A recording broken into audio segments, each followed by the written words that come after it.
Well, this was going to be a Well, oh, that's right. Let me go to window capture. So, welcome back to. video on the Hold on. So, welcome back to my reaction streams. Uh, so Wednesday, so I'm going to do reactions today, for YouTube. So go check my YouTube out, my second channel in about section if you're interested. But today we've got Grey Goose and Jagermeister, marketing psyop, and it made billions. Yeah, billions. So yeah, we're starting off with Fat Electrician. So yeah, let's get into it. I do enjoy his content. Well, this was going to be a video on the history of Jaeger. Well, it's Fat Electrician, Fat Files. His second channel, but I put Fat Electrician because that's what most people know him for. So, but when I started researching it, what I found was the most diabolical marketing genius of all time. hold on. So now, Let me start this over a little. I got kind of lost in the narration. well, this was going to be a video on the history of Jaeger bombs, but when I started researching Jaeger it, what bombs. I found was the most diabolical marketing genius of all time. So now it's about that. Okay, let's get into it. About Sidney Frank, a World War II aviation engineer that would go on to be an alcohol billionaire by creating Jägermeister as we know it today, as well as Grey Goose, and is also partially Never heard of Jägermeister, heard of Grey Goose. So I'm interested to see how these kind of combine. responsible for pretty much every other vodka that costs more than $15. And he did it through just marketing and Wait, what did that say? vodka that costs more than $15. Drinking top shelf vodkas when you could have just had Tito's. Okay. And he did it through just marketing and branding. That's it. He didn't improve a product. He didn't make a superior product and offer it at a better price. He didn't have. I mean, in certain industries, it's kind of hard or basically impossible to kind of adapt your product to that because there's only so much you could do. Like with, like beer, there's only so much you can do with that, or vodka, or any alcoholic beverage, any food. I mean, you could spin it in some way and call it innovation, like what they do at Taco Bell making. I call that disgusting food, that like scaling up a cheese and putting it in a crunch wrap or whatever and saying, hey, we innovated. I mean, I guess. A better value proposition? Nothing. He just seemingly made these things popular out of thin air through just marketing and psychology. And we're going to get into how he did it right after word from our sponsor. Delete me. Why are you in a swimsuit? So, yeah, I'm going to let the sponsor play. I might narrate if I have anything of like my own personal opinion on something. I'm taking the boys swimming. Is that probably not, though? Safe? I think so. I was talking about the fact that the water's frozen. Oh. Yeah, we should be good. I mean, a write-off's a write-off. All right. All right, you guys know the deal. I think that's why he has all these guns in there. He's like, want to buy a new gun? Gotta find a way to write it off. Prop. Me, online subscription model. You give them money every month. They turn around and make sure that data brokers on the internet aren't selling your personal information. What does this actually do in practice? It gets rid of your personal info. Isn't just floating around the internet for anybody to be able to buy for a couple of bucks. I know what you're thinking, because I thought the same thing. I don't want to give Delete Me all my personal information either. I'm trying to get my personal information off the internet. Why would I give it to an internet company? Actually, I've already sat through one of these. So I'm not sure if I'll really narrate through it if I don't just decide to kind of skip through it. Personal information. It's honestly kind of. You know what? I'll kind of skip through it. Just use code electrician, germandeleteme.com/electrician, whatever the case may be. It says all the thing in the lower third. Let's see if I can skip it a little, because again, I'm not sure if I have anything to add to the. I don't have anything to add to this. So yeah, pull up. paying me to talk about them. If you want to give it a try, I'll have a link and a discount code down below. Let's get back to the video. Okay, let's get back to it. The history of Jägermeister, probably the most notorious alcohol of all time, okay? It's alcoholic NyQuil is basically what it is, okay? It is a nighttime sniffling, sneezing, how the fuck did I wake up here medicine is what Jägermeister is. And it started out pretty much exactly how you would think it did, as a vinegar manufacturing facility in Germany. I was not expecting that. 1918, Kurt Mass takes over his father. So, because it said this guy was like a World War II vet, something like that. So, is he German, American? Is he German, American? Vinegar manufacturing plant in Wolfenbüttel, Germany, and vinegar's been kind of going downhill profit-wise, so he pretty much immediately transitions from manufacturing vinegar to making wine. And that's what he does for like the next 18 years. He's making wine, but the entire time he also has a side passion project of making what he I feel like wine is more left to the French, maybe the Italians. Not really the Germans. He believes to be the world's best liquor. He works on this thing for over 18 years, different recipes, different methods of making it, just constantly refining and improving the process. Why did it take him 18 years? Because Jägermeister has 56 different herbs and spices in it, okay? They're putting Colonel Sanders to shame. It's got fruit, it's got poppy seeds, it's got ginseng, it's got licorice in it. It's got all kinds of random... Licorice? As in the candy? Crap. He then takes all of this stuff. Like I get like spices, like, you know, like certain herbs and stuff, but is the licorice like a spice too? Or some sort of herb or something?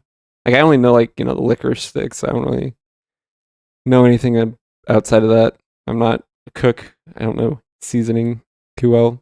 I mean, I know the basics, like, you know, you have ginger and salt and pepper and spices and all that. Gets it together and then steeps it in alcohol for 3 days straight. Then he filters the alcohol out and ages it in an oak barrel for a year. Then he filters it again and then mixes it with more alcohol, sugar, and caramel. Okay, if you're not picking up what I'm putting down. Sounds delicious. Very delicious. Now, alcohol, in my experience, has a bitter taste. So is this like going to get rid of that? Because that's why I don't drink, because I don't like bitterness. Curtis Mass has just fulfilled the German stereotype. He has over-engineered something as simple as making alcohol, okay? He said, oh, what are you trying to do? You're trying to get blackout drunk? I can make you something to get blackout drunk. It's going to be 100 and give you a sugar rush by the sound of it.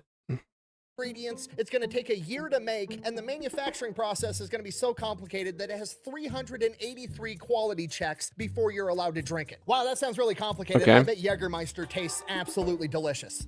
No, not at all. Actually, it tastes like cough syrup. Well, the first shot tastes like cough syrup. The fifth shot tastes like invading Poland with your homies is a good idea. Okay. You know, historically, I don't think that was a good idea. Yeah, it didn't work out for anyone, you know. Didn't work out for one mustache man because he got stabbed in the back, figuratively. Didn't work out for the other mustache man because he, you know, lost. And I find it kind of interesting how both men involved were both mustache men. That I'm not sure. Now, I know one I probably can't say the name of because censorship is crazy. Or at least preferably not to say, because it's also going up on YouTube. But the other one, I think he's good, but I want to play it a little safe because I don't think authoritarianism is popular on YouTube. Ooh, that's a bingo. I'm sorry, I'm getting sidetracked. By 1934, he perfects. Inglorious, I watched it. Good movie, solid movie. I haven't watched it in a while, so I've only watched it once, so trying to think of if I could consider it a great. I mean, Tarantino. So you're already in for a good ride, but dude, it is actually probably a great movie.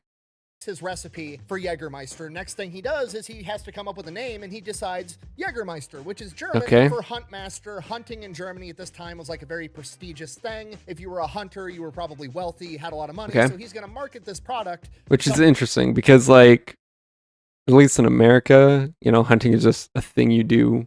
Like if you live in a rural area, you know, I don't know if they're like talking about like specifically trophy hunting or like whether or not Germany has, certain social cliques where it's like, okay, you aren't a rich elite, so you're going to live in a city, buy from, vendors, all that, or, basically buy uh, farm animals. You're not eating the fancy, so to speak, deer and stuff because you're not allowed to basically shoot them in the wild. You're going to stick with like the domestic cattle and sheep and all that. Or if like rural Germans are like getting into hunting. Hunters. So we've got our product, we've got our target audience, we've got a cool name. Now we just have to work on the packaging, right? And this is where Jägermeister gets its iconic green bottle from. And you might just think, oh, it's a cool looking bottle. It was made in the 1930s. It's old timey looking. That was probably state of the art cool shit back in the day. No, not really. The bottle itself is the most interesting part of the entire process because that bottle was specifically selected through very rigorous scientific study. And by rigorous scientific study, I mean he went and bought a bunch of sample bottles from all the manufacturers around and then tested them all by throwing them at the floor, and this was the last one to break. Okay. People were gonna get fucked. Wait, did he mean like the last one to break as in that was the last one he threw, or it was the most durable as it took the most hits to break? I'm assuming the latter, but it would be funny if it was the former. He's just like, well, I'm got like these 10 bottles, I'm throwing them at the ground, and this 10th one broke last. So we're going with that one. But again, logically speaking, that wouldn't make so much sense because you'd think what you mean in that scenario, it means, the last one, the one that took the most throws to break, but then again, it's glass and so on and so forth. Glass isn't exactly known for its durability. So it's kind of like context dependent, but also you're kind of using your logical, reasoning and being like, I'm going with like it was the one that took the most hits to break. That doesn't make so much sense, but it could if the glass is sufficiently thick and all. Up on Jägermeister. So he's got his product, he's ready to take it to market, he takes it to market, and it becomes pretty popular pretty quickly because, unfortunately, Hermann Göring likes it. Come on. Like the second most powerful man in Germany in 1934, aka... Yeah, I don't think I'd want these guys, representing my product. Hitler's right-hand man, Hermann Göring, who also holds the title of Reichsjägermaster, aka the Imperial Huntmaster of Germany. The guy I can see why he likes it. Probably not for the taste either, but because it has Jägermaster in it. That you have to go through to get a hunting license in the entire Meister, country. whatever. So I mean, obviously he likes it. It's kind of named after him, even though it wasn't deliberately kind of, named sort after of, him. It was just named general name. Huntmaster, but that guy's title is the Imperial Huntmaster of Germany. So like. Exactly. So it's going to, like I said, even if he doesn't like the taste, he's going to, for propaganda reasons, be like, look at this, alcohol was named in my honor or something. And he's probably going to use that as an excuse for propaganda purposes. It's kind of named after him. If there was a beer sort of Fat Electrician, I'd probably drink it, even if I had nothing to do with it. Write that down, write that down! Because of even if I hate it, even if it's the worst tasting alcohol I've ever drank. Jägermeister gets the nickname Göring Schnapps in Germany through the 1930s and 40s. Around exactly May 8th, 1940. I think that's Schnapps, Göring Schnapps, so that I'm not a German. I don't speak German. But using my deductive reasoning of hearing Schnapps before, probably something like Göring's drink or Göring's alcohol, something like that. It loses that nickname, and the Jägermeister brand distances itself from the Nazi Party for obvious reasons. Which, I mean, here's the thing, though. Like, obviously, we can judge these companies, or like these companies that were around or founded within Nazi-occupied contexts, like Chanel and Hugo Boss and even Fanta, which was really made because of the limited supply of Coke syrup, Coca-Cola syrup, whatever. And they just didn't have any. And again, these businessmen and people and all these, they were kind of strong-armed into this because because we'd all like to think, oh yeah, and I'm sure some of them weren't. I don't know the exact details into Hugo Boss and Chanel and all that, but like, if you're just an average person who owns a business, and the ruling party of your country comes in and is like, do this, or we, arrest you for treason and possibly give you a permanent nap. I'm going to do it for my own self-preservation. So again, it's easy to judge people without the context that they so-called supported these like abominable people, but in the broader context, and like I said, Chanel, Hugo Boss, probably, I don't know too much. I don't have too much research on those, but some of the other people like Zeppelin with Hindenburg putting the symbol on that, it was because he needed money. He didn't like the party, but he needed money to finish the airship. The party wanted a big propaganda piece. They're like, if you slap our, party symbol on your blimp, you get your money, or well, Zeppelin. And he's like, I don't want to do it, but I really want to get those Zeppelin done. So he had to do it. It was he was stronger. I mean, he would not get that money otherwise. So it's like, with that context, it's understandable. I'll leave it at that.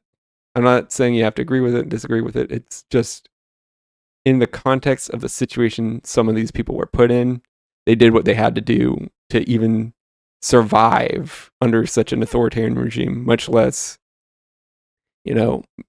like thrive at the same time. Okay, it's fine. Don't overthink it, all right? Just live by the golden rule. Never ask a man how much money he makes, never ask a woman how much she weighs, and never, ever ask a German company what the fuck they were up to in the 1930s and 40s, all right? You'll live a happier life. Nobody The first half of the 40s. More or less the second half of the 30s. needs to know that Porsche was I'd say it's maybe a little over, 10, maybe stretching into not quite 15 years, probably like 13. making tanks. Anyways. The dove representing Deutschland. From here, Jägermeister kind of... Volkswagen. It's kind of being... Now, Volkswagen, I think, was founded by the German party, the German state during that time. So, yeah, there's really no excuses for Volkswagen, but like, it wasn't like, oh, this small car company was strong-armed into being basically a branch of the government, like some other companies probably were, especially companies that were technically foreign with like branches like Coke with Fanta. Promoted as like a digestive aid, like old people are drinking it after dinner to help them digest their food better because it's got all the herbs and spices and botanicals and bullshit in it. Like, you were more likely to find it in your grandmother's medicine cabinet than you were like at a bar or at a party. But then somebody came along and changed that. Cue our main character, Sidney Frank. During World War II, he was an engineer working for Pratt & Whitney, helping the Allies make bigger, better, faster planes. Okay, After so this is he where comes we back get home from Sidney World War II, Frank he into meets this. his wife Lois and marries her. And Lois is an heiress to Schenley Industries, one of the biggest alcohol companies in the United States of America. So Ooh. Frank goes to work at his in-laws' liquor business. He works his way up the ranks and eventually becomes the president of the entire company. And then in 1970, there's this big family dispute. He ends up getting fired and goes off and starts his own rival business, Sidney Frank Importing Company. And then in 1973, So I assume this is probably importing foreign, I'd assume alcohol, liquor, whatever, just due to like, his background. It's not like he's importing something that isn't related to what he's already done, except, I mean, it could be, but contextually, I assume it's related to his actual, prior experience. Acquire the exclusive U.S. importing rights for this obscure old liquor from Germany called Jägermeister, which wasn't really that big of a deal at the time because nobody drank Jägermeister. They were only importing 5,000 cases to the entire country every year, and most of those were going... Dude, that has to be so little. Like, that's like such a rarity. 5,000 cases for the entirety of the United States, at least continental U.S. and maybe Hawaii. I can't imagine. Maybe Alaska. That would be pretty hard logistics. To like herbal pharmacies and stuff, they weren't getting bought up by bars and parties and liquor stores. And that's why he was able to get it. He's a small startup company, just went out on his own. He doesn't have the money to buy the importing license for an entire country for something that's actually popular. So the only thing he can do is gather up a bunch of these little tiny obscure brands and hope they sell, or he could get one and also marketing. Figure out a way to make it popular. And that's exactly what he does. But the problem is how do you make alcoholic cough syrup from a German grandmother's medicine cabinet popular? In Sidney Frank's own words, and I quote, kind of interesting, alcoholic cough syrup. You will cure your cough, but you're going to get drunk as fuck. Like, you're going to wake up with a nasty hangover the next morning. But your cough will be better. I'm not selling a drink, I'm selling a lifestyle. Okay, step one, this stuff tastes horrible. Kind of like the Red Bull situation that I watched, where it's like, we watched, depending on if you've been here or not. It's kind of like, Red Bull sell of, we're not selling a good quality drink and that's it. No, we're just crazy good at marketing. We're crazy good at getting out there. We're gonna make sure that nobody actually tastes it, okay? Jägermeister is not something that you drink like a beer. It's not something that you sip on like whiskey. It's something that you do in a shot. And even then, it tastes horrible, so we're gonna market it that you have to do the shot when the Jägermeister is ice cold, fresh out of the freezer. Okay, next problem. Okay. If the Jägermeister is in the freezer, it's not up behind the bar where people can see it, and if people can't see it, they're not going to order it because they can't telepathically see what's inside of the freezer, so they have to figure out a way to make it ice cold and get it in front of people's faces, introducing the Jaeger machine that keeps the Jaeger ice cold and is this big cool looking thing where the liquor bottles sit on top. Honestly, that's actually a brilliant idea because no one else is doing it. It makes you look unique, it's right there in your face. It's obviously big and right in your face because it's a giant freezer essentially for one drink. So yeah, this is not a bad idea. And that's how the bartender is going to get you your shot, and that alone is going to drive the sales of Jägermeister because everybody's going to be like, what the fuck is that thing? Yes, I want to try it. And because of this, Jaeger becomes outrageously popular in bars all over America because it does exactly what a shot is supposed to do. Shots aren't supposed to. I wonder if this is like an old YouTube video like that was like actually purpose made for YouTube. Because I'm sure it's on YouTube. That's probably how we got it. But, or if it's like some little thing someone just randomly filmed in like the 90s or early 2000s with their camcorder and then decided eventually, maybe as late as the 2020s themselves, to post. Taste good, they're supposed to get you fucked up, and that's what Jaeger specializes in. So now things are going pretty good for Jägermeister, so Sidney Frank... Or, I mean, I guess it could just be a friend who did this and he wanted the video for, B-roll. Pushes it even further, he starts marketing to college kids specifically. How does he do this? He starts sponsoring concerts from local popular bands. He starts giving Jaeger out to all the fraternities and giving them to all the college kids that throw parties so that they can use it for their party. He even goes to... Yeah, you give out free products as like a substitute for actually paying for marketing. And the free products are going to be given to people who can't afford the marketing, who are just the average consumer, because again, they can't afford the marketing. So, they'll give it out at parties, people will drink it in a certain way, blah, blah, blah. And soon enough, people are buying it. As far as hiring attractive women dressed up in Jägermeister outfits to go out and give out free shots of Jägermeister called the Jägerettes. Okay, do you understand what he did? He did the Red Bull thing, except he did it like 20 years before Red Bull did it. Red Bull ripped off Jägermeister and Sidney Frank for their entire marketing strategy. Red Bull became popular in bars because they had the little Red Bull cooler right there on the bar for your vodka Red Bulls. Jägermeister did the same thing with the Jaeger machine. Red Bull sponsored concerts and college parties. Jägermeister did the same thing 20 years prior. Red Bull has the Red Bull girls running around giving out cans of free energy drinks, and the Jägerettes are running around giving out shots. I mean, they're competing in two more or less distinct industries. I mean, they're both drinks of some sort, so it's not completely distinct, but it's basically distinct enough. But so yeah, borrowing for different use cases. This is probably why it worked, because they weren't trying to like directly compete with Jägermeister, Red Bull. Red Bull was just kind of doing their own thing in their own isolated sub-industry, like, you know, genre, whatever you want to call it. And they were just like, well, if they learned about Jägermeister, they're like, it worked for them. We're not directly competing with them. It will work for us because none of our actual direct competitors are doing it. Bull ripped off Jägermeister's entire marketing strategy and gets all Yeah, perfect to the T, you know, tastes bad, but we give it out to people and all that. So, yeah, it's exactly like it, down to the terrible taste. the credit for it. And obviously the strategy works pretty well. That's why Red Bull ripped it off in the first place, because Yep. Jaeger is the most popular liquor in America by the early 1990s. I couldn't find Okay. concrete stats for the early 1990s. Never heard of it, by but 2006, sure. Jägermeister by itself accounted for 11% of all liquor imports to the United States. He took Jägermeister from 5,000 cases a year to over 2 million. He didn't make the product better. He didn't make it cheaper. He literally just improved the branding and turned Jägermeister into the most popular liquor in America. So by 1997, he's got the most popular liquor in America, and he has exclusive importing rights for the entire country. He's bored. I wonder if that's like licensed to a specific like timeline, you know, like, well, yeah, you have exclusive rights, but it's only for 20 years. Now, of course, I assume that comes with renewal options, but like, I don't know, maybe like, and he's obviously good at doing it, but I'm not sure if he's like, let's take that,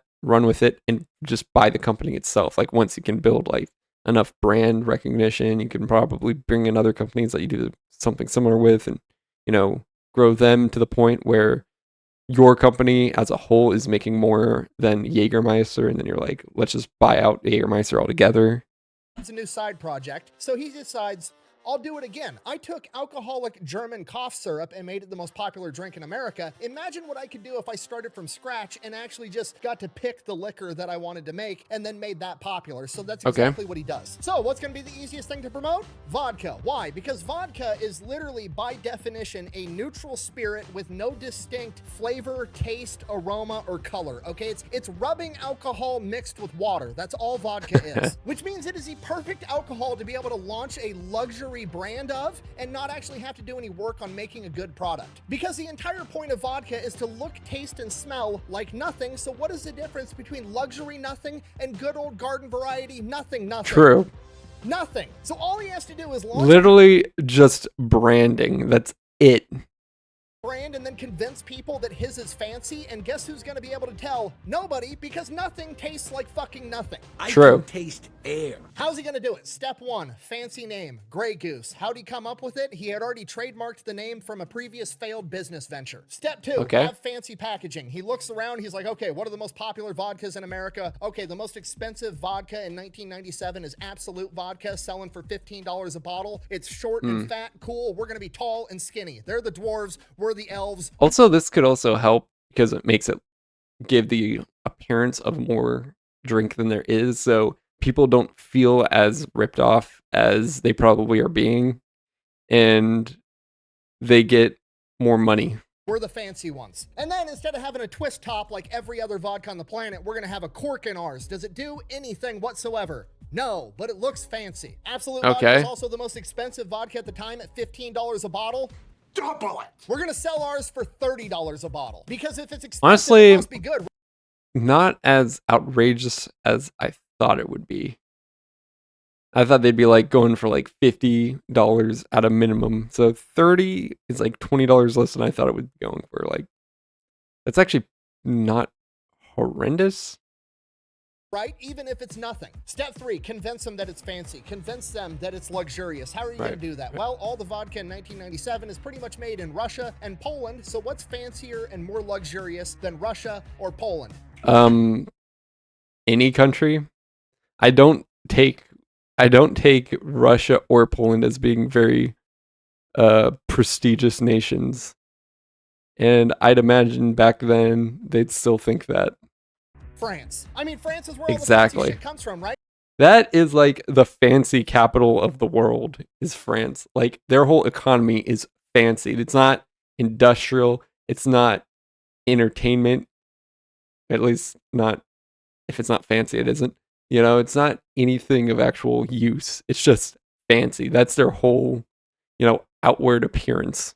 Truffles, French wine, getting your ass beat in World War II. Louis Vuitton, champagne, Yeah, exactly.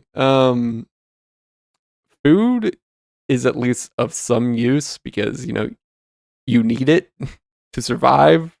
That's like literally the only thing France got going for it other than just being fancy.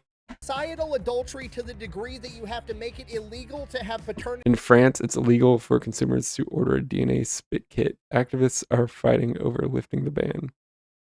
tests in your country, because if you had paternity tests readily available, it would break up so many families that it would destroy your country. Paris Fashion Week, the Eiffel Tower, the Mona Lisa, those weird It's just the country of opulence and unfettered, like, elitism, in my opinion. loaves of bread that sound like a slur for gay people. You guys get the point. In his own words, and I quote, France Hey,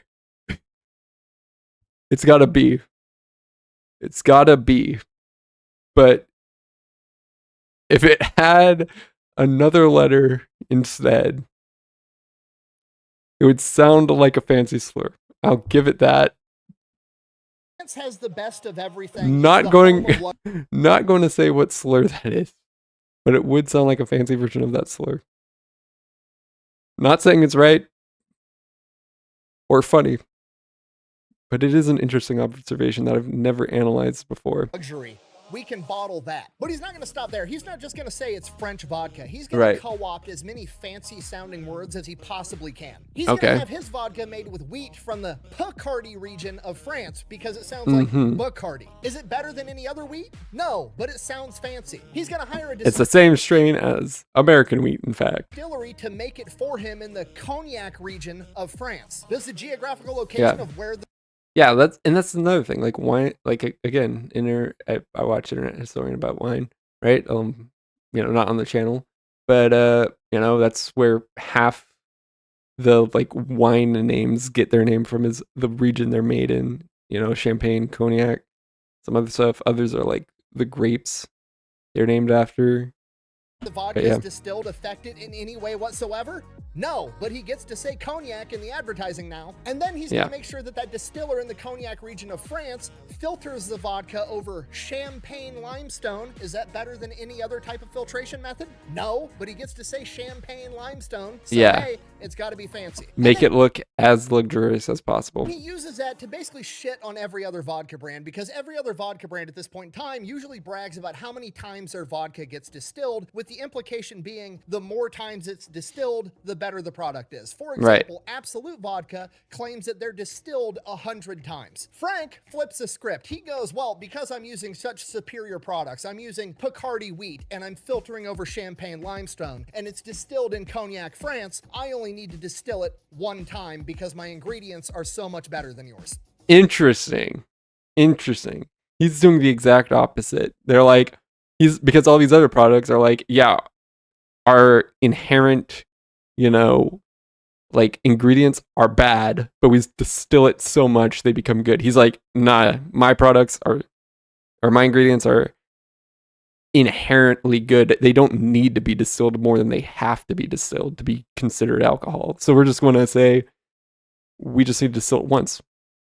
Even though they're not. It's all just marketing BS. I lied. And here's the crazy part. He figures out all of this before he even finds somebody to make the product. Like, he already knows exactly what ingredients he wants, where he wants it made, how he wants it filtered, what the bottle's going to look like, what the brand is going to be called. He hasn't even found anybody to actually distill the vodka yet because it's the least important aspect of the entire brand. Because again, nothing tastes like nothing. This is why Costco's brand Kirkland wins all kinds of awards for having the best blind taste test vodka, because once you take the fancy packaging out of it, it's all the same shit. So he gets that done, he launches the brand, and he specifically I feel like that's most alcohol though. Like now white wines, I think they had sugars. You know, you could taste like sweetness in white wines, like, you know, like because it's alcohol, so it's got an inherent bitterness to it, but like, you know, you throw some sugar in it, you can kind of like adjust the ratios of bitter to sweet, whereas like a beer just tastes like straight up, you know, alcohol water, and there's really nothing you can do except add sugar, flavor it. It's like ultra high end. So like that's why, you know, like you buy any just random lager off the street that isn't flavored, it tastes just like another lager, maybe more or less watered down, but still more or less the same lager beer. Bars and like airport lounges for first class people, like people with money that are going to see the Grey Goose and want to buy it knowing that it's the most expensive one, because these are the people that when the bartender asks, oh, what kind of vodka did you want? Top shelf, most expensive one, and he's double the price of everyone else. And that's it. That's all it took. Suddenly Grey Goose is known as being the best vodka around because it's the most expensive, and expensive equals the best, and it's hard to disprove it because guess what? It's supposed to taste like fucking nothing, so of course it tastes like all the other nothing, but this and also, best is subjective, so you're gonna be like, well, it tastes the best to me. You know that, so it must be the best. And then if you can convince enough people that it tastes the best, then it objectively is the best. Nothing is better because it's twice the price. The entire business model is just make people feel special for overpaying for something. Just like when you drink Grey Goose, people know that you have too much fucking money. Because here at Electrician, we're better than you, and we know it. Okay, on one hand, that's stupid, but on the other hand, it's not stupid if it works, and this fucking works because it becomes the #1 luxury vodka in the country in like a year. And within 7 years of making the brand seemingly out of thin air, he would sell the entire brand to Bacardi for $2.3 billion with a B. Love that money that I have accrued over this past season. Okay, do you understand how crazy that is? There's nothing to this company. They don't own a factory where they make the product. They literally just outsource it to a third party. They don't have a... Yeah, because like you said, it tastes like nothing. Really, whoever you get to manufacture it is not... They're basically just saying the brand itself is $2.3 billion. The actual, ability to maintain production isn't. Because if the supplier decides, yeah, we're not going to distill your vodka, or the bottle supplier is like, we're not going to make these bottles anymore, whatever the case may be, well, guess what? Grey Goose as a drink is dead in the water. So even if they are selling that much alcohol or are projected to sell that much alcohol, it's all dependent on third-party suppliers that, cannot be completely trusted because they could always drop out of deciding to produce for you. Now, of course, there's things like, you got contracts, which I'm sure that would have to give a delay. You could always find a new guy to make it so production doesn't halt when that contract does expire, stuff like that. But there's really nothing inherent. Like Coke owning their bottling facilities is a big deal because they can continue bottling regardless of certain conditions, like even if they have a third party supplier on cola, it could still continue producing bottles in anticipation for getting a new supplier if that one drops out or needs negotiating and just strikes or whatever the case may be.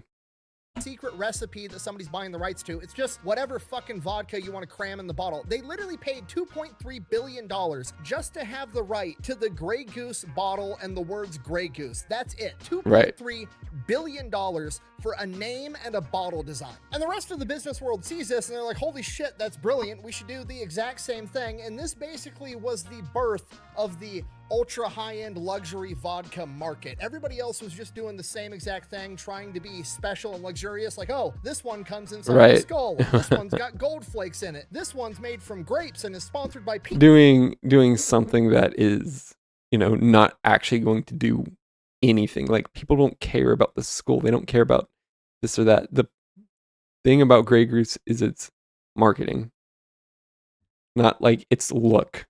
Diddy, which backfired spectacularly, by the way. He'll be home in 2 years. All right, he'll be fine. Sidney Frank basically just printed $2.3 billion out of thin air. He's 84 years old, so he just starts giving it all away to charity. Giving away hundreds of millions of dollars. He ended up being the biggest donor in Brown University history, did a bunch of philanthropy and a bunch of other stuff, and then 2 years later, in 2006, he would pass away from a heart attack on his private jet as a billionaire, which is definitely a version of the American dream. And if that doesn't teach you the power of marketing and branding, absolutely nothing will. Thank you for watching. Best way to support the channel is go buy some merch. maybe drink some Echelon. All that's available over at thefatelectrician.com. Quack bang out. Nice. I'm going to let this play because there's probably an... Explain what Jägermeister liqueur is. It's 56 herbs. You know, herbs are a big thing here in the States. Now there are over $1 billion worth of herbs. And also the main thing when I think of what Jägermeister tastes like, to me it tastes like money because I'm making money on it. I mean, he isn't obtuse about it. He's straightforward. I'm making money at this, so it tastes like money to me. Okay, I think that's probably it. But I know he kind of sneaks... He has sneaks couple things, but yeah, probably. That's all there is. Yeah, okay, let's see here. But yeah, that's a good video, interesting, because again, alcohol really isn't, you know, honest. So it's interesting seeing that. Let's go to... Ends up getting fired and goes off and starts his own rival business. I need to remember to mute because that came out of nowhere. Because I don't have, like, I'm using my keyboard, so I kind of have it weirdly done. Let me actually, yeah. I don't want to mess with certain buttons right now. I'll have to test that later. Next up, let's get this one going. So, just let me get to the thing. Wrong capture. Let's do this one. That's the right one. So now we're going to do a little animal science thing with how crows gave Earth's biggest city the middle finger by Casual Geographic. I do not think I've reacted to this on stream or off stream, so it is. So yeah, I believe this is good to go. Let's get into it. That is obviously fake. That is not. Do you have any idea how stressful a street war with birds would be? No, you don't. Because you don't live in Tokyo. Tokyo has a gang problem. The problem is the members aren't human and can fly. At one point, Yeah, that's there were more the than problem. 36,000 crows crowding the eastern capital, thanks to the massive amounts of trash produced by the city each year. Crows are basically monkeys minus... Yeah, that's going to be an issue. Trash is going to attract a lot of, well, scavengers in general. Like mice technically kind of scavenge crows as well. So yeah, if you don't want these kinds of problems, make sure you dispose of trash properly. thumbs, but with unlimited airtime, and as corvids, along with others like ravens, jackdaws, and magpies, make up the smartest group of things with wings on the planet. Smart enough to use cars as nutcrackers, only to collect when the walk sign's on, and smart enough to memorize garbage. The only bird, keyword bird, I can think of to be comparable in that sense, in that regard, is parrots. Give me a second real quick. Oh, I'm muted.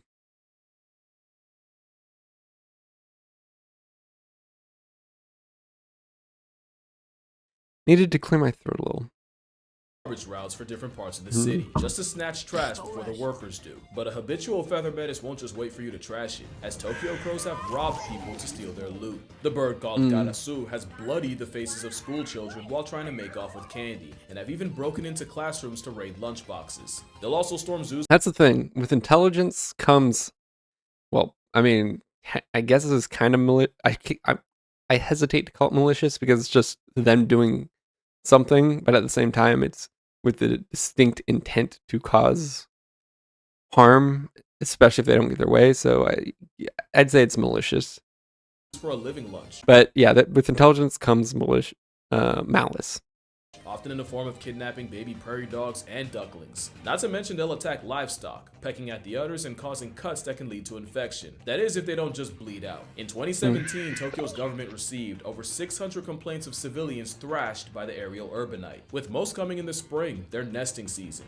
Which brings another problem. Yeah, that's not going to go good because I assume nesting season equals mating season equals we want to protect our eggs/young, which, fair enough. I think any animal, including humans, would. Crows nesting in utility poles have caused blackouts, and using fiber optic cables as material has brought down entire broadband networks. One time even shutting down high-speed bullet train service in Akita. Hundreds of million in yen are spent each year removing nests, with the Hokuriku Electric Company stripping 15,880. Imagine doing that in the U.S. Like, they're talking about removing nests. Well, in the U.S., you'd probably have to have environmental surveys, environmental activists involved in some way, shape, or form, and these nests would never get done, and therefore causing severe, inconvenience towards the human population. Now, I'm not going to make moral arguments either or. I do respect nature, but I also respect, my own comfort and the like in being able to do anything, like be on the internet streaming this right now, and not having crows breach my fiber optic cables that go to my house or something, and shut down my internet. In 2018, yet somehow the crows seem to shake it off. How? Well, because the crows started making decoy dummy nests to lead them away from the real ones. Crows and Tokyoites have been beefing for years, but it didn't escalate until a certain event in 2001, when one crow decided to dive bomb a man while he was playing golf. That man was Governor Shintaro Ishara, and he swiftly declared conflict on the Yeah, not a good person to mess with. Corvids, with promise regardless of you being a fellow human or another animal. of changing Japan's national. Hold on. I intend to make crow meat pies, Tokyo's special dish. To crow pie. Since then, it's been on site and flight, with the government trying everything to combat a vindictive air terrorist, employing hawk mercenaries to try to fight fire with feathers, and even installing beehives in the heart of Ginza. So the yeah, I think the crows are too smart. They know when to call it quits. They know when to mob other animals. All that. Imbachi can give the crows a taste of arguably even more of a flying crash out. But one thing about Japan, you don't with the Yakuza, and these air gangsters have been testing people in ways arguably no other city animal ever has. And for all humanity's hubris, this might be the one time we have to eat crow. And not in the way that Chiji had in mind. So how did a bird manage to humble a nation the most since the Emu War of 32? Because at least emus are damn near dinosaur size. Well, like almost everything. You're really hitting Australia below the belt, aren't you? Else, it started with our garbage. Tokyo produced 3.52 million metric tons of trash in 2001. That's really the best way to combat this, is just have better waste management. In 1994, the government switched from black plastic bags for curbside pickup to semi-see-through calcium carbonate options. The intent was to reduce environmental impact, but a consequence was the scavenge happy could now see what was in the bags and had a much easier time finding takeout. In recent years, Tokyo has seen a rise in bears and boars commuting into the city for trash, and wild macaques have continued to be a problem. But according to a wildlife management study, out of the 10 major invasive species, it was crows that caused the high. Parrots are invasive to Japan? Yeah, parrots. Because that's the thing, I've never really noticed parrots as being an invasive animal despite being highly intelligent like crows. They're the only birds comparable to crows in intelligence, and they've got the prehensile beaks to better grasp onto objects they can use as tools. Percentage of harm, and it was also so it's actually kind of surprising that they don't have nearly as much success to living in urban environments as crows do. And so I don't know if that's just mob, their ability to mob and stuff, or what. That people were most in favor for lethal measures against. The gag is, crows in Tokyo aren't invasive. People just hate them off principle. But if just liking trash was the only barrier of entry, Japan would have more problems than a flying black Air Force. The problem is, crows had a counter for almost everything thrown at them. First is that, again, they're extreme intelligence. Some of these other animals are not greatly intelligent and therefore cannot adapt to the situation. Crows have great memories and hold grudges. In 2000, greatly, highly, whatever. 2006, remember that year, the University of Washington conducted an experiment where 7 crows Remember that year sounds very important. Were trapped and eventually released by people wearing scary masks. Not too long after, study leader Professor John Marsloff was strolling the campus with a mask when 47 out of the 53 crows he encountered violently rejected to his presence. Each following year, the number of vindictive on-site campus crows grew and peaked in 2013. Even though at this point, they'd only see the mask twice a year for a few hours, and especially even though most of the crows on the offensive weren't even alive at the start of the study. It wasn't until September 2023 that the harassment eventually stopped, and it probably wasn't even that they forgot, just that it took 17 years for them to drop the vendetta. There's also the implication that crows can communicate so well that even those born after the study can instantly tell. Hold up, what are they saying?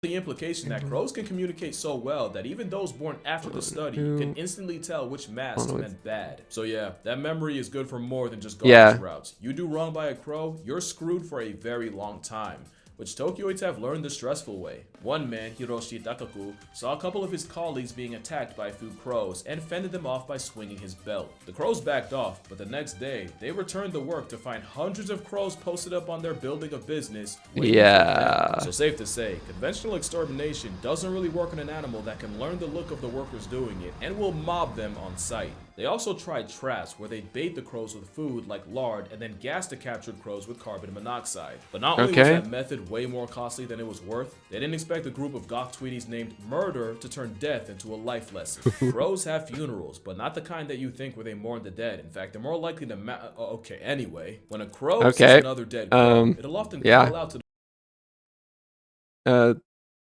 that seemed more like, I assume mutilation was what he's getting at. The surrounding birds, and they'll all gather around the fallen member to investigate the cause of death. Right. The study even found that the sight of the deceased triggered They done massacred my boy.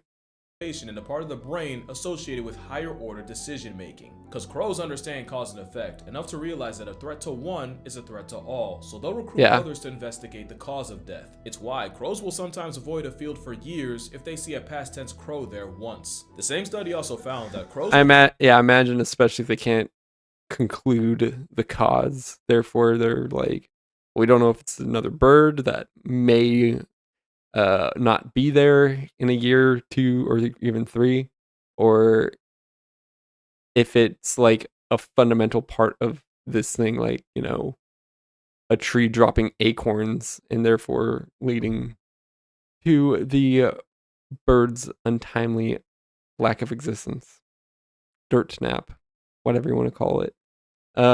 Obviously, if it was something as simple as that, they'd probably be able to deduce that from, you know, that acorn or whatever laying next to the dead crow. But yeah, harass any human seen near the corpse, likely pinning the death on them, but will also do the same if they see a human with a hawk, probably realizing that a hawk and a human can equal a bad time. So mass crow killings barely put a dent in the population. And speaking of hawks, they weren't as effective as the government hoped, as although big enough hawks will murk crows, crows will use their numbers to effectively mob birds of prey and chase them off. You see where I'm going with this, right? That's exactly why it didn't work, because crows understand numbers. I mean, hawks do too, clearly, but crows understand numbers and are social. Feinstein's had a counter for everything. The Tokyo terrors would avoid areas with traps, and any crow deaths were likely reported on and adjusted for by the greater crow community. And let me just remind you that crows were out here making decoy nests to slow their human ops down. Even with the crow cavalry falling from its near 40,000 population peak, in 2010 there were still an estimated 20,000 running the naked city,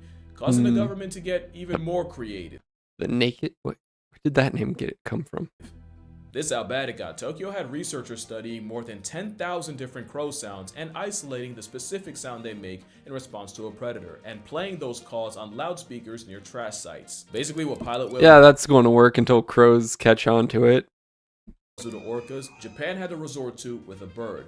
But really, the only thing that made a difference was regulating the very problem that caused it. People started covering their trash with blue protective tarps, and Utsunomiya University professor Shuei Sugira helped develop a special yellow garbage bag that the crows couldn't see through. And it had to be a very specific yellow or else it wouldn't work. Many places like restaurants in Ginza pivoted to having their garbage collected at night, instead of the crows' prime time of late morning. But by far, the most effective measure was just making less trash in the first place. And Tokyo's 3.52 million metric tons of trash in 2001 was cut down to 2.45 million in 2024. Eventually, All right. the crow numbers would start to chip away, and in 2026, I mean, is that due to Japan's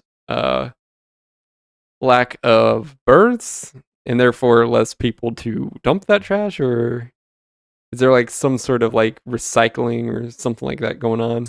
the population is only 20% of its peak 2 decades ago.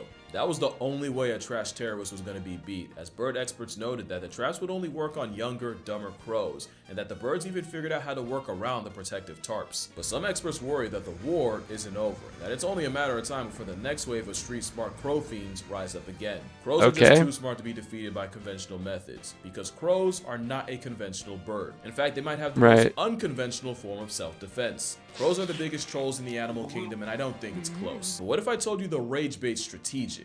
Let me explain. Crows are omnivore opportunists, and a lot of those opportunities come. And that's really one thing that leads to their overwhelming success, or any other animal's overwhelming success: omnivory and ability to adapt.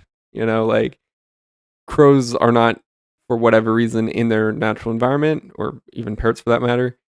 As long as they're omnivorous, don't have a very strict diet like koala with, you know, eucalyptus, or panda with bamboo. You know, they could adapt very easily and be like, well, I can't eat my native foods, but there are foods here that are similar that I can't eat. Scavenging, but scavenging can put them up against much bigger, more powerful predators. So crows will often be so annoying that they force the competition to rage quit, and they'll do this by pulling feathers, and they'll do this to some of the largest birds of prey. Stellar sea eagles are big enough to catch an AI accusation, but a crow will still tail check them. And in this video, you start to see why, with this crow pulling up on 2 turkey vultures and repeatedly baiting one of them. Now, I can't imagine a turkey vulture is a predatory threat, because my understanding is that vultures are primarily scavengers and probably not really all that interested in messing with the living. But crows, being crows, are obviously going to take advantage of scavenging. Vulture finally has enough and makes it the bystander's problem, allowing the crow access to the bird bath. An even more extreme example was a crow arriving at a fresh carcass and waiting for stronger vultures to tear into the hide he couldn't. And with the gift box open, the crow immediately started pulling tails. And that is a good strategy. It's like, I don't have the equipment, the natural equipment to rip into this thick hide. I'm going to let someone else who can do that, you know, do it. And then once they get maybe I'll be a little fair, give them a little bites of stuff I'm not interested in. Maybe they get to eat some of the hide, you know, because I imagine some scavengers can actually eat, digest whatever, like the hide itself. So they're going to be like, yeah, I'll give them some hide, and you know, then I'll scare them off just enough so I can get in and get my own fix. Testing patience, until eventually the troll bird instigated a vulture brawl, during which he snuck in and stole him a piece. It seems the habitual line stepping is a way for the crow to counter brawn with brain.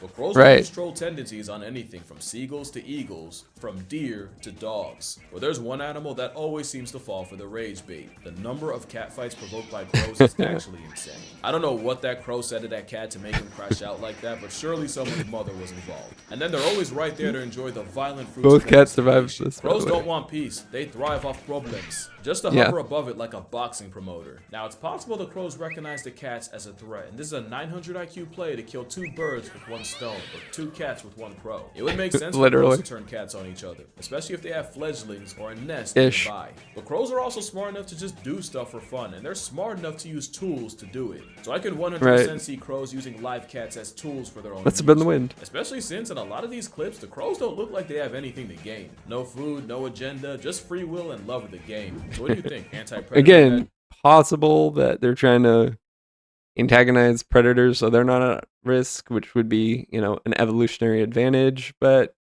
at the same time, love for the game could just be just as likely. Resource access strategy, or just pure trolling. Especially since they're super smart. To say it's not all 3, but whatever it is, it could be all 3. Level of the crow's IQ. Theory of mind is the ability to recognize that other people. He would say Unlock a new level of the crow's IQ. Unlock. Okay. Theory of mind Didn't catch is the that ability to recognize at that first. other beings have thoughts and mental states that can be used to predict or even manipulate behavior. Here's a quick test. Let's say person A puts a sandwich in the office refrigerator. Right. And person B comes along and takes the sandwich out the fridge and puts it in a pencil drawer. At lunchtime, where's the first place person A would look? If you have theory of mind, you'd say the fridge because that's where A left it, and you know that Right. they don't know that person B is a sandwich thieving waste of carbon. Now, if you're thinking, True. well, obviously no shit. Well, congratulations. You have the emotional bandwidth of at least a toddler. But crows have shown advanced levels of theory of mind just by knowing that if they frustrate a cat long enough, the cat will eventually take it out on a fellow cat. Another example is crows will often hide food, but will also pretend to hide food if they know they're being watched, making a big show out of it and even making sounds associated with being happy, just to keep the food stuff in their beak and hide it for real later. And it's the crows that do the stealing that are most likely to perform theft insurance, meaning they can put themselves in the mind of another crow and act accordingly. Now, I don't want to act like this is a super complex thing. Like, squirrels will do the same misdirection to protect their nuts. We're just gonna ignore that they often forget where they put them for real, and that ADHD builds forests. But of course, this got the seagulls' attention, and with all their biblical greed, they flew over to steal again. And while the seagulls were left with the stick the crow was posturing as food, the crow was able to spin back and take the fries, their pride, and the W.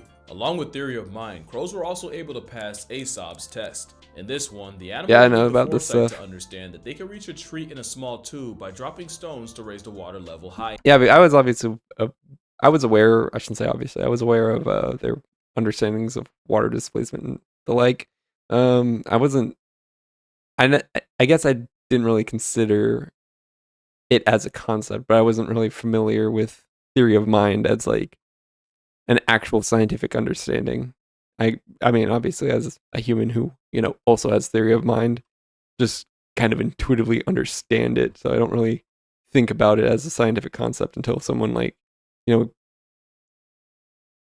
comes to understand it as a separate concept and is like, oh yeah, by the way, not every animal understands the thoughts of other animals, doesn't understand like thinking patterns and the like of other animals, and will just like do things. Like, to me, that's just like, like theory of mind is just common sense as a human, but obviously not every animal has it. Enough. Raccoons were able to pass the test, as were apes, although they got creative, with an orangutan spitting water into the tube to grab the prize, and a chimpanzee just peeing in it. When it was the crow's turn to step to the plate, not only did they pass, they knew enough to— They just added more water, or well, liquid. That was their water displacement, so to speak, which I don't think from a technical standpoint would be true water displacement, as you're not putting another object in there to displace the existing water, you're just adding more. So I guess it's not technically a water displacement win, but yeah. To use solid sinking objects over those that float, and understood that using the same logic with a tube full of sand made no sense. That performance put the crow on par with a 5 to 7 year old child, which again is pretty solid for an animal with a brain the weight of 3 nickels. Interestingly, crows did not pass the mirror test. I mean, yeah, that's also an interesting thing, not passing the mirror test. But yeah, a crow being, crow's brain size, you got to consider that it's also small. Like, the crow itself is small, so it's going to inherently have a smaller brain. Save for 2 European magpies, corvids in general didn't seem to recognize the bird in the mirror. But they do seem to understand the concept of reflection, with Caledonian crows able to find hidden food that was only visible by looking at a mirror from a certain angle. But forget everything I just said. Did you know crows can understand analogy? Being able to clock an analogy like bird is to air what fish is to water was believed to be a strictly human trait, but Wait, hold on. What exactly is that analogy you saying? Did you know crows can understand analogy? Which would be interesting. How do you even measure that? Because how do you know what crows... Because the crows can obviously understand each other, but we can't understand crows. I imagine crows can't understand them or us. So how would you be like, okay, so this crow is obviously saying an analogy to this other crow? Being able to clock an analogy like bird is to air what fish is to water was believed to be a strictly human trait, but studies show that primates like chimpanzees and even monkeys like baboons can learn the concept. So how do we figure out crows can too? I'm gonna explain, but first you gotta lock in. Okay? Lock in. Okay. Locked So in. this test, led by Edward Wasserman of the University of Iowa, started off pretty simple. First, they trained 2 hooded crows to match the correct card to the sample card. They'd have 3 cards and 2 cups. The card in the middle would be the sample card, and it would be something like 2 blue circles. And Okay. the 2 cards would be on top of the 2 cups, and one card might be something like 1 red and 1 blue circle, and the other one could be a square and a triangle. See, now Okay. the crow would have to understand that the correct card would be the one that also has 2 circles, and picking the right one would reveal a juicy mealworm at the bottom of the cup. The other cup contains Got it. nothing because wrong answers deserve nothing. Another example would be if the Negative card had reinforcement 2 for pink negative. squares. Negative answers. Which that's the thing, like negative reinforcement is good as punishment for, you know, not doing something correctly, because you can't reward bad results. You know, you got to reward good results, discourage rather should be the proper term. Discourage and encourage. But you have to encourage positive results and discourage negative results. So again, negative and positive reinforcement, in my opinion, are coexistent on one another. But yeah, so yeah, obviously not getting the right answer, getting no reward for getting the wrong answer is like the obvious thing. And option 1 had a pink circle and a pink triangle, and option 2 had 2 green triangles, then the correct answer would be the one that also has all pink. The Right. crows passed easily. But that wasn't the experiment. That was the warm-up. Because I just described identity matching to sample, IMTS. The real Okay. test would be if they could solve relational matching to sample, or RMTS. RMTS basically means if the sample pair is AA and your options are BB and CD, then Okay. the right answer would be BB. You would pick BB. If Right. the sample was CD and your options were EF and GG, you'd pick EF. See, now that's Okay. analogical thinking, because AA and BB aren't literally the same, but they are But in terms of the relationship. Their relationship is the same. Their correlation, so to speak. They're not identical, but they correlate. The letters in the pair have to each other. Yeah. So right here, the crow would have to understand that because the sample card has 2 different samples, then the card with the reward would also have 2 different shapes. Nice. I Okay. tried again. Bueno. Now you want to hear the kicker? They were not trained to do this. They got this on the first try. They were Okay. from IMTS to analogical thinking, completely on their own. We're still talking about crows here. And Wasserman said All right. it'd be one thing if they were brute forced into learning, but the fact that they were able to reason their way into the right answer on the fly. Okay, he's not saying exactly what's on screen. So honestly, if it was only by brute force that the crows showed this learning, then it would have been an impressive result. But this feat was spontaneous. Then it would have been an impressive result. I think it's impressive regardless, but yeah. I mean, brute forcing something can be impressive because some animals just don't have the mental faculties to even brute force a result, at least without any genuine learning.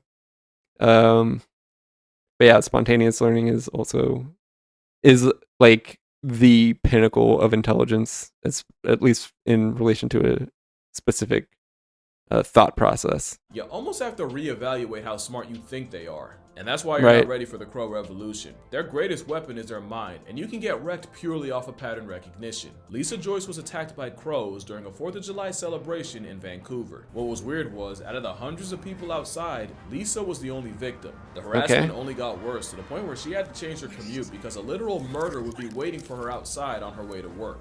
After weeks of avian abuse, she stumbled across a local Facebook support group with women talking about their crow trauma, and other than, being Tweety's target practice, Lisa noticed all the women had one thing in common. They all had long, blonde hair. As for why blonde bias?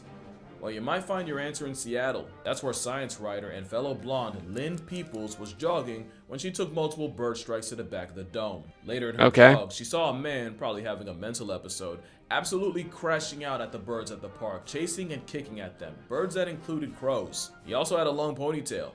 Guess what color it was? You can catch heat from a murder as a bystander, and your only options are to move, dye your hair, or I guess you could wait in the house for 17 years like a cicada. Crow hate crimes have gotten so common, someone developed an app to track crow attacks, and crow tracks quickly gained thousands of reports. As much as I love crows, I can understand. I mean, seeing as they fly all over, I'm not sure how that's going to help. Like, at least some other animals are kind of restrained by having to follow certain paths.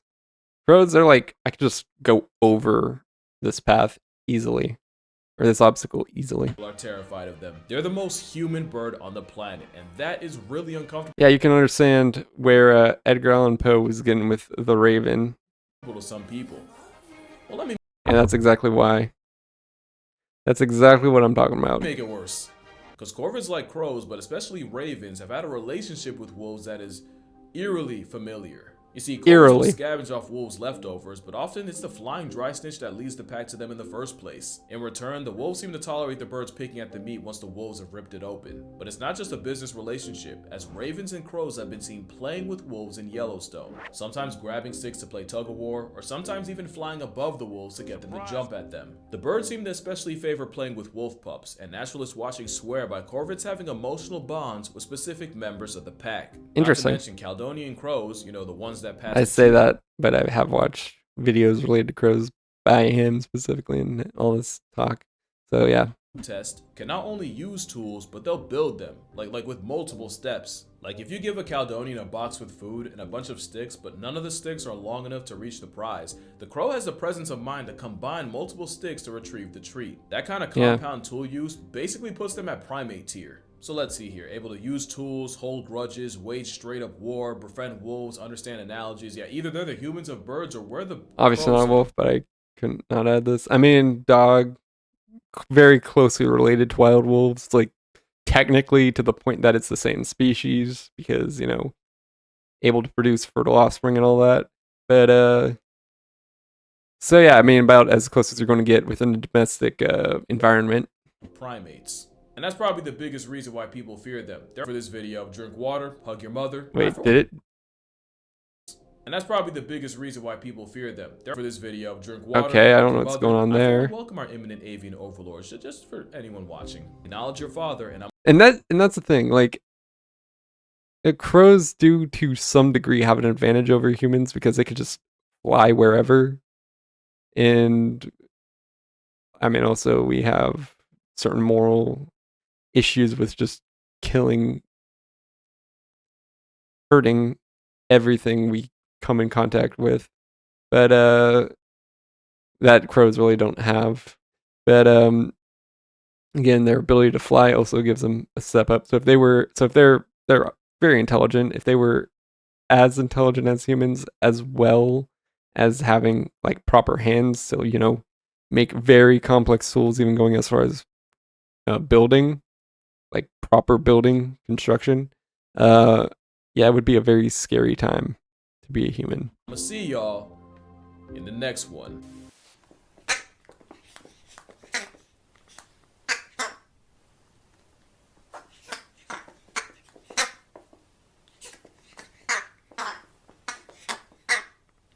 Okay, just them being cute, not like being smart or anything. Okay. Yeah, that was a good video. A little shorter stream today.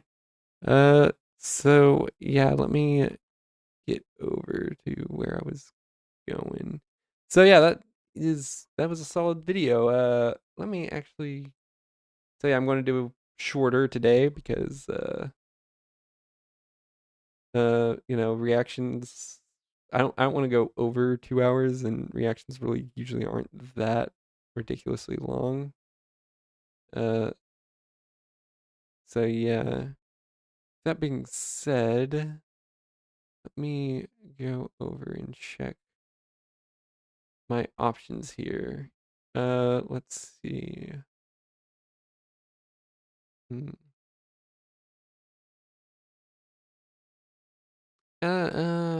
Not really anyone that I think I can raid because again, it's much bigger than me.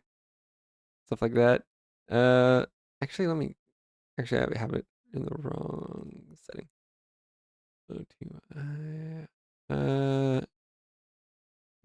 yeah. Anyways, so yeah, that will be all for today. Go check out the second channel, or if you do want to check out my gaming channel, my main gaming channel, go check that out. YouTube on YouTube. Also, please consider a follow on all the other socials that are not, you know, video platforms, at least not primarily, and all that. And I guess TikTok is. And till next time, I will see you then. Goodbye.